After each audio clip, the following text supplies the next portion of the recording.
Guyyaarraa viidiyoo kana keessatti namni tokko booloo app irratti hagam takka fayyadamaa ta'uu danda'a yookiin hangam maallaqa hojjechuu danda'a. Qabatamaadha moo miti? Yoo qabatamaa ta'e immoo hagam fayyadamuu danda'a yookiin akkamittiin maallaqni dhugumaan booloo app irraa hojjetamuu danda'a kan jedhu gadi fageenyaan kan ilaallu ta'a.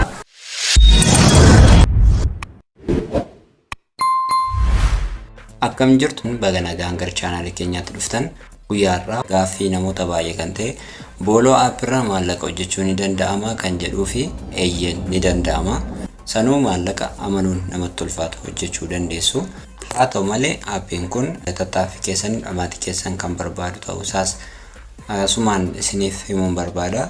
Yeroo akkas jedhamu garuu baay'ee ulfaataadha jechuu miti. Namni kamiyyuu kan hojjechuu danda'u seera qaba. Reguleeshinii sana eegee namni kamuu kan itti hirmaachuu danda'u akka ta'es hubachuu qabdu. Ta'us garuu waanuma nan hojjedha jedhanii keessa seenaniif ammoo waan maallaqni fuulduratti haasa'uuf jennu kun argamu miti isiniin jechuun barbaada. Sanas ta'u kana garuu haala kamiin hojii kanatti hirmaanna kan jedhu bakka lamatti qoodee isiniif ibsuun barbaada. Innis pilaatfoormiin kun kan kaa'edha jechuudha. Tokkoffaan hostii taanee pilaatfoormii kanarratti hojjechuu ni danda'ama. Lammaffaan ammoo ejentii taanee pilaatfoormii kanarratti hojjechuu ni dandeenya jechuudha. Hostii ta'ee namni galmaa'ee eegalu tokko maal argataa kan jedhu kan ilaallutaa jechuudha. Gara ejensii osoo hin darbiin namni tokko yeroo dhufu ni hostii jedhamee dhufa. Ni hostiin ammoo akka keessummaattidha kan inni ilaalamu jechuudha appii kana biratti. Kanaaf akka simannaatti guyyoota torbaaf poointii 5,500tu kennama jechuudha. Nama kamiifiyyuu dhiiraafis dhalaafis hanga guyyaa torbaa diyaamaandii kan jedhamu 5,500 argata jechuudha. Namni tokko hanga guyyaa torbaatti. Kanas ammoo turtii sa'aatii 2dha jechuudha kan inni argatu. Wanti hubatamuu qabu sa'aatiin amma jedhamu kun UTC+18 waan herregamuuf akka lakkoofsa biyya keenyaatti galgala sa'aatii tokkorraa hanga galgala sa'aatii tokkotti jennee kan lakkoofnu jechuudha. Sa'aatii 24 jedhamee kan lakkaa'amu akka lakkoofsa appii kanaatti. Asirratti akkuma argitan sadarkaa K irraa kaasee hanga S'tti jira. Yookiin ammoo leeveloota kana yoo lakkooftan leevelii 12dha jechuudha. Hanga kanaatti jira jechuudha. Hostiin tokko hanga kanaatti hojjechuu ni danda'a jechuudha. Isaan kun maalla tokko tokkoon haalaallu namni hanga guyyaa torbaatti 5,500 walitti qabatee booda guyyaa torbaa booda maal ta'a kan jedhu akkuma appiiwwan kan biroo asirraas gadi bu'a jechuudha. Sababii isaa kan barbaadamu asirratti appiin kun kan barbaadu isin dalagdanii hojjettanii akka argattan. Waan hojjettanii argattan irraa immoo leevelii keessan guddisaa galii keessan akka guddifattanidha jechuudha kan inni isiniif eeyyamu. So bakka kanatti taa'anii argachuun hin jiru jechuudha. Sun maal akka ta'e ilaallu. Irra keessaa yoo ilaaltan host level jedha. Leeveliin amma isinitti agarsiisa hanga 12tti jiran kana keerraa hanga S'ttidha. Kan itti aanu incomes yookiin galiiwwan guyyoota torba keessatti jirudha jechuudha kan lammaffaa irratti aanee jiru. Inni itti aanu laakii gift income kan jedhamu jira. Inni itti aanu salary per hour yookiin turtii nuyi asirratti dabarsinu yookiin hojii nuyi asirraa hojjennu kana keessatti sa'aatii takka keessatti meeqa akka argannuuf kaa'a jechuudha. Inni dhuma reward durationidha. Sa'aatii meeqaaf yoo turre rewardii keenya arganna yookiin immoo hojii hojjenne kana poointii keenya sassaabanna kan jedhudha kan taa'eeru. Erga kana laallee gara gadiitti dhufnee keerraa yoo eegallu namni keerra jiru tokko leeveliin isaa 0dha jechuudha. 0 ta'ee osoo jiru boonasii isaa guyyaa torban kana fudhata. Naannoo 35,000 erga fudhateen booda exchange takkallee hin raawwanne yoo ta'e 1,000 itti fufa jechuudha basic salary isaa. Laakii gift income kan jedhamtu kun ammoo yoo isaaf ergamte yoo namni biraan akka laakii giftitti isaaf ergee dabalataan 1,250 argachuu danda'a. Inni kun immoo plus salary jedhama jechuudha. Bakka kanatti basic salary fi plus salary kan jedhamutu jira. Inni tokko akka boonasiiti, inni tokko immoo dhaabbataadhaan kan isin dalagdanidha jechuudha. Gaafa namni kun exchange godhu immoo directly gara jeetti dhufa. Sana booda basic salary isaa sa'aatii tokko keessatti gara 500tti ol guddataa fi plus salary ammoo laakii giftiidhaan namni biraan yoo 2,500 isaaf erge gara 2,000tti isaaf guddata jechuudha. Waliigalaan 2,500 hojjechuu danda'a jechuudha namni 30,000 exchange godhe tokko jechuudha. Haa ta'u malee keenis jeenis reward duration isaanii sa'aatii takka qofa jechuudha. Namni kun gaafa irra galu ammoo yookiin levelii 4 irra yeroo galu ammoo 1,150 isa barbaachisa. Basic salary isaa ammoo 2,200 ta'a. Reward duration isaa immoo gara sa'aatii 2 ol guddata. So 4,400 argata jechuudha namni levelii 4 irra ga'u tokko. Yoo plus salariin isaa baname immoo 3,000 dabalataan argachuu danda'a jechuudha. Haala kanaan hanga levelii superitti yoo guddate sa'aatii tokko keessatti 120 hojjechuu danda'a. Reward duration isaa immoo gara sa'aatii 4 ol guddata. Sa'aatii 24 keessatti sa'aatii 4 qaba. Sa'aatii tokko keessatti ammoo 120 hojjeta. 120 baay'isuu 4 480 ta'a jechuudha. Normaalii $50tti kan siqudha. Sa'aatii 4 qofa fayyadame sa'aatii 24 keessa hojjechuu danda'a jechuudha. Kun faaktiidha. Challenge bakka kana jiru kun nama hundumaattuu cimaa fakkaatu illee tooftaan ittiin bakka kana ga'amu jira jechuudha. Asuma warri tiimii keenyatti dabalamtanii hojjechuu barbaadan illee linkii description kana jala jiruun appii kana download gootanii lakkoofsa ejensii bakka kana jiruun ammoo Becamos kan jedhu irra seentanii bakka sana galchitanii ashaaraa keessan kennitanii akkaawuntii keessan verify gootanii nu waliin itti fufuu dandeessu jechuudha. Isinillee kan hostii kana yoo jenne directly kan ejentii moo maal akka ta'e gara ejentiitti dabarree haalaallu. Tolega namni tokko directly ejentii ta'ee hojjechuun fedha kan jedhamu benefitii inni argatu yookiin bu'aan inni argatu maal akka ta'e kan ilaallutaa jechuudha. Kanatti fufnee immoo namni tokko ejensii yoo ta'u neetworkii isaa diriirsa jechuudha. Liinkii isaatiin koomishiniin inni argatus kan fuula kanatti fufnee ilaalaa jirru namoota liinkiin isaa bira ga'e kana mararraati jechuudha. Kunis directive fi indirective qaba. Karaa kamiin yoo ta'e bakka linkiin keessan ga'e mara yookiin ammoo bakka chainiin keessan ga'e mara koomishiniin keessan dhufee isin qaqqaba jechuudha. Inni guddaan isa kana jechuudha. Namni ejentii ta'e tokko of jalatti sab ejentii hundeessuu danda'a. Akkasumas hostoota hedduu of jalatti hundeessuu danda'a jechuudha. Fakkeenyaaf ejensiin A jedhamu tokko ejensii baafcaa yoo affeere ejensiin A jedhamu kun galiin isaa miliyoona 20 yoo ta'e kan baa miliyoona 15 yoo ta'e kan caamuu miliyoona 160 yoo ta'e valid income kan jedhamu kan jarreen kana sadaniiti jechuudha. Ida'ame miliyoona 20 kan ejensii A yookiin kan caalaa haa jennu, miliyoona 15 ejensii baa yookiin kan tolaa haa jennu, miliyoona 160 immoo kan ejensii caa yookiin kan ayyaana haa jennu. As keessatti caalaan nama jalqaba invite godhedha jechuudha. Tolaaf ayyaanaan ammoo namoota caalaa jala jiran yookiin ijoollee caalaati jechuudha.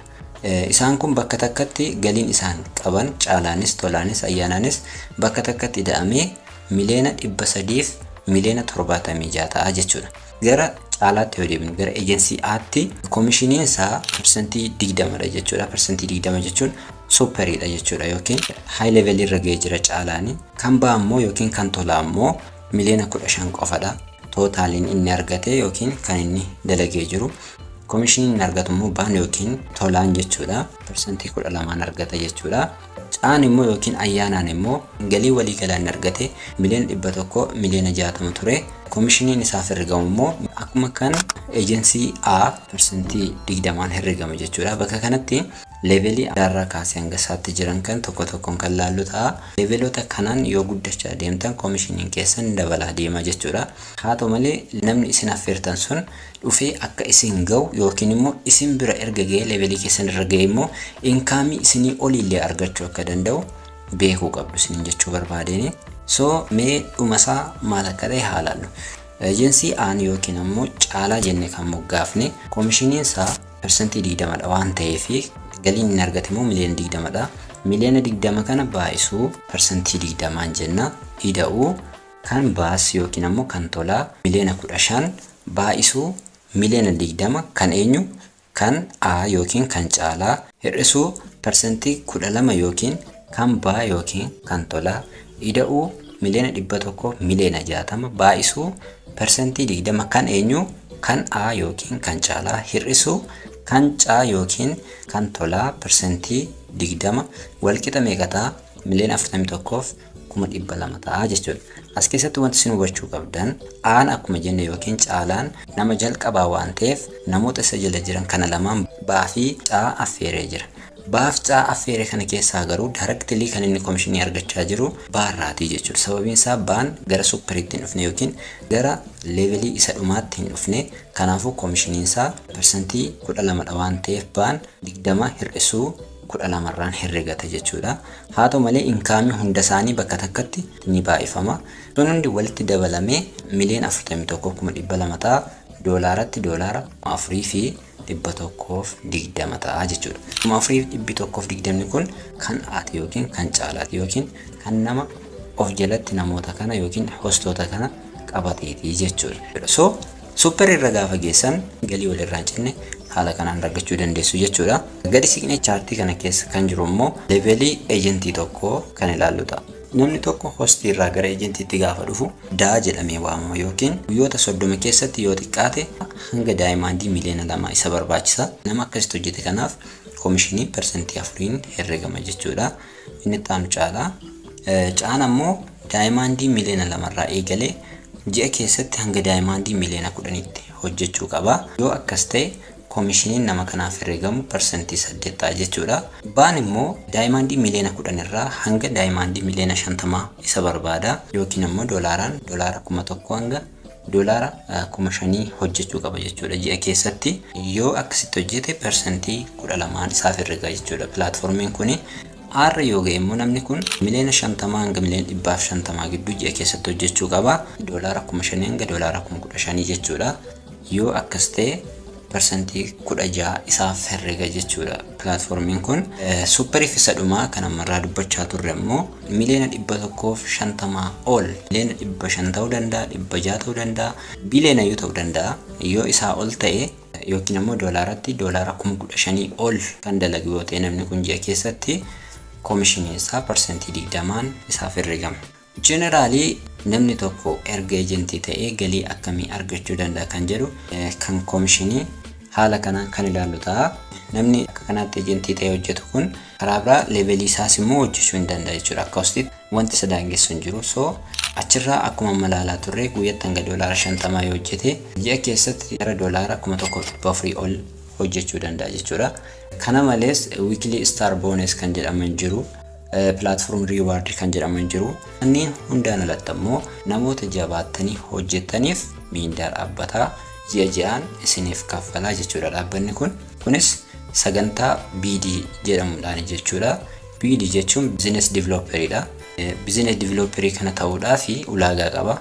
Ulaagaan isin guutuu qabdan akkuma amma bakka kanatti ibsaa turre hostoota hedduuf responsibility fudhatanii hojjechuudha jechuudha. Haala kanaan daayimandii miliyoona 5 ol yoo geessan BD argattu. Gara BDtti yoo dhuftan ammoo yookiin business developer yoo taatan ammoo miindaa dhaabbataa yoo xiqqaate doolaara 25 hanga 2,100tti isiniif kaffala jechuudha. Namoonni hojii barbaadan zeeroo irraa kaatanii hojjechuu dandeessu. Intarneetii fi bilbila qofa qabaachuudha kan isinirraa barbaadamu. Hamma danda'amaa ta'etti informationii jiru dursee isin qaqqabsiisuu yaaleera. Dursuuf durfamuu dhabuun ammoo filannoo keessanii. Walumaa galatti garuu namoonni na waliin hojjechuuf fedhii qabdan linkii aappii kana isa sirrii description jalaa buufattanii akkaawuntii keessan banattanii lakkoofsa ID kiyyaa bakka kanatti argitan ammoo bakka Become Host jedhutti guuttanii ashaaraa keessan kennitanii directly na waliin hojjechuu dandeessu. Ruumii kiyyatti yookiin tiimii kiyyatti yoo dabalamtan ammoo kana caalaa informationii gahaa argachuu dandeessu jechuudha. Maybe fuulduratti update garaagaraa jiru. Viidiyoon waa'ee Booloo app asirratti hojjedhallee kana qofa miti ganaa gara fuulduratti kan hojjedhu hedduu jiru. Kan hundumaaf tiimii tokkotti yoo dabalamne waliin hojjechuu dandeenya. Namoonni directly na quunnamuu barbaadan ammoo bilbila bakka kana jiru fayyadamuu dandeessu. Chaanaalii telegiraamii descriptionii kana jala jiruunis join gootanii tiimii keenyatti dabalamuu dandeessu. Akkasumallee please chaanaalii kana subscribe godhaa, like godhaa. Hanga ammaa na waliin turtanii yoo xiqqaate waan tokko gootanitti jedhee yaada. Isiniin hin miidhu naanna fayyada. Like subscribe naa godhaa isiniin jechuun barbaada. Nagaan naaf turaa galatooma.